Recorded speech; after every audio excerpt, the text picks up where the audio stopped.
TJ and his staff has done a terrific job. But really what makes them who they are, I bet you they get 75% of every 50-50 ball. If there's a ball in the air, they seem to get it. And I thought in the first half, there was probably 5 or 6 balls on an offensive rebound or something that they got that could have been our balls. Now, we tried hard. I mean, I'm not, but there's a difference between trying hard and actually competing. I think that they were better that area. The first half, you know, we stunk, and it was 32-30, and we didn't close the half right, and they had a player play like a first-team All-American, and he's terrific. Second half, you know, it got away from us a little bit, but we were competitive and got it back to, what did we get it back to, 4 or 5? And then we got it back to 3, and then Juan's 1 of 6 from the free throw line and stuff. So we had some chances, but there was no question they were better tonight, even though I think that if things have gone a little bit better for us or fallen differently, then it could have been more competitive and maybe been had some pressure inside the 2 or 3 minute mark, but obviously they made more plays. Why do you think Iowa State was able to limit Hunter Dickinson tonight besides the obvious foul trouble there? Well, I don't think the foul trouble had anything to do with it. He still played his minutes. I think the biggest thing they did is they pressured so hard on the perimeter that the only person that could catch it easy was a 5-man. So you take the 5-man away from the basket to relieve pressure, he's not going to score near as many points.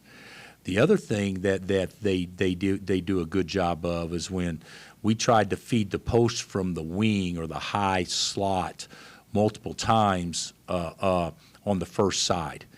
And the way that they play, they trap from under, and that was not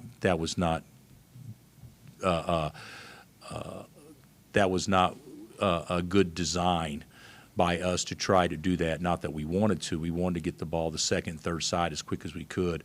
But I really think the way that they guarded us, I think that's the way that would limit Hunter's good touches. But a lot of it was because of their guards that forced him to be on the perimeter, be a pressure release. Coach, you mentioned the first-team All-American type player. I assume you're talking about Curtis Jones. What about his game? You assume correctly. Yeah. What about his game? Obviously 20 points in the first half alone, 2 big threes in the last 90 seconds. But what about his game? After facing him before, have you seen him improve? Well, you know, I'm not in the gym every day. So you know, to me, the aggressiveness and the freedom that he plays with offense, I'm sure he was always a terrific player and a good scorer and all that stuff, but he's playing downhill to the point now where he's got you retreating in many ways. And Gilbert does as well. And of course, your point guard makes every play and he doesn't score as many points. But I think that's as much as anything, the free mind. It looked like to me tonight that one guy really enjoyed starting and another guy was really pissed off because he didn't. And they both played great. I mean, I'm just from the outside looking in. I mean, God, those two were the 2 best players in the game, in my opinion. Your turnovers, how much was you, how much was them? I'd say,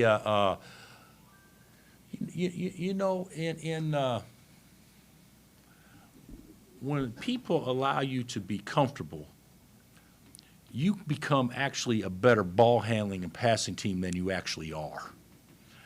And when people take that comfort level from you, you actually become a worse ball handling and passing team than you actually are. So I think I would say the majority of it, they deserve the credit, but we also helped them by playing in their hands too. So, we had 17, but we had 5 in the first timeout. So we really got it under control after that. Only had 12. So. What about KJ? How is he? Did he get hurt? Yeah. He. I don't know how he hurt his shoulder.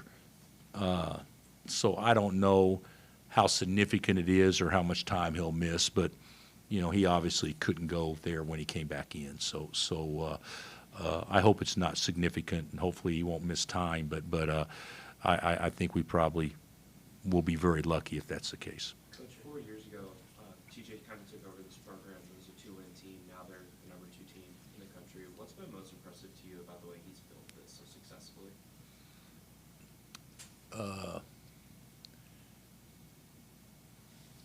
I think that their evaluation recruiting has been tremendous.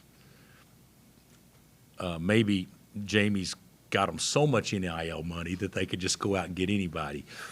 But the bottom line is the pieces fit.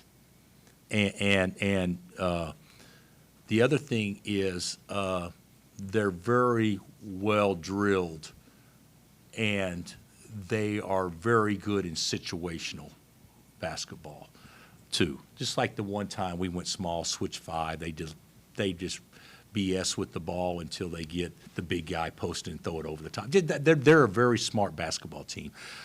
They're old too, but I would say talent evaluation, putting a team together, and then getting them to play as hungry as they do. I think that's probably what I would probably commend him on as much as anything. They've done a great job. Great job. Zeke said competitiveness, effort, whatever comes from pride. I wonder, who do you lean on this team to kind of drag that out of the rest of the guys? Well, I actually think if you guys watch the game, there were a couple of possessions there in the first half that KJ Adams was the most competitive guy in the game. I mean, his hands on every ball, and we didn't have anything to show for it. I would say KJ as much as anybody. But let's, I don't want to spin this negatively.